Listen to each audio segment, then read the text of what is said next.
Seule réaction qu'on a du clan Mbappé, c'est celle aujourd'hui où la famille a dit que de toute façon tout ce qui sortirait serait immédiatement examiné par les avocats et forcément contredit. On commence à savoir un petit peu ce qu'il y a autour d'Mbappé et quelles sont les menaces. Mais si vous le voulez bien, on va reprendre l'histoire dans l'ordre et ce qui s'est passé autour de Pogba. On commence à apprendre là et on est tous un petit peu sous le choc.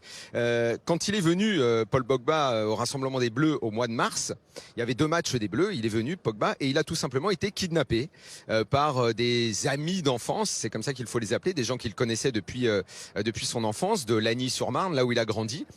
Et on lui a réclamé 13 millions d'euros pour 13 ans de soi-disant protection, 1 million par an. Grosso modo, c'est ça qui lui a été réclamé. Pogba n'a évidemment pas voulu céder à ce chantage, à ce racket. Et de là est partie cette affaire et le dépôt de plainte de Paul Pogba.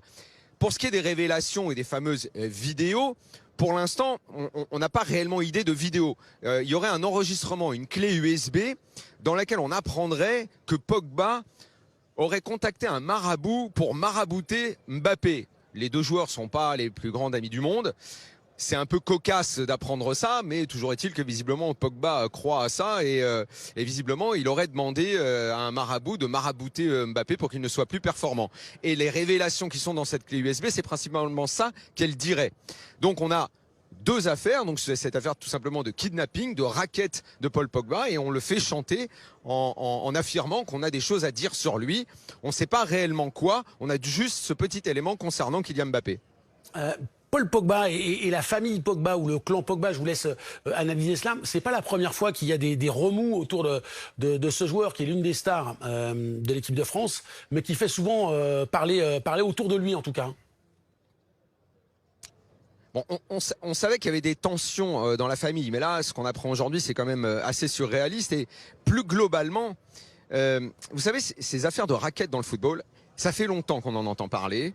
On l'évoque très peu dans nos émissions et dans le monde du foot parce que pas d'enquête, pas de preuves, c'est des choses qu'on entend, des bruits qui circulent depuis pas mal de temps. N'Golo Kanté aurait été victime de ça, Blaise Matuidi également, on a entendu des choses, mais à chaque fois on se retenait de les évoquer parce qu'on n'a pas des éléments réellement concrets. Là, c'est la première fois, parce que l'affaire est d'une ampleur assez conséquente, qu'un joueur décide d'en parler, parce que visiblement il a peur aussi, et il y a une enquête aussi bien en Italie qu'en France, parce que les hommes qui menacent Pogba se sont montrés à Manchester quand il était à Manchester, en gros pour faire planer une pression, et ils ont refait la même chose à Turin, puisque vous savez, Paul Pogba vient d'être transféré à la Juve, et donc à Turin, où encore une fois on a vu rôder ces gens-là autour du centre d'entraînement. Est-ce que c'est là, à ce moment-là, que Pogba, bon, l'enquête elle est en cours depuis longtemps, mais que finalement cette affaire éclate parce qu'il ne veut pas céder?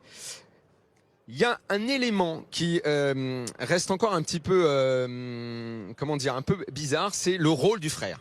C'est la question que j'allais vous poser. On a du mal à comprendre le lien, effectivement. Ouais. Alors, le frère pourrait, on va dire, faire partie de la bande des racketteurs.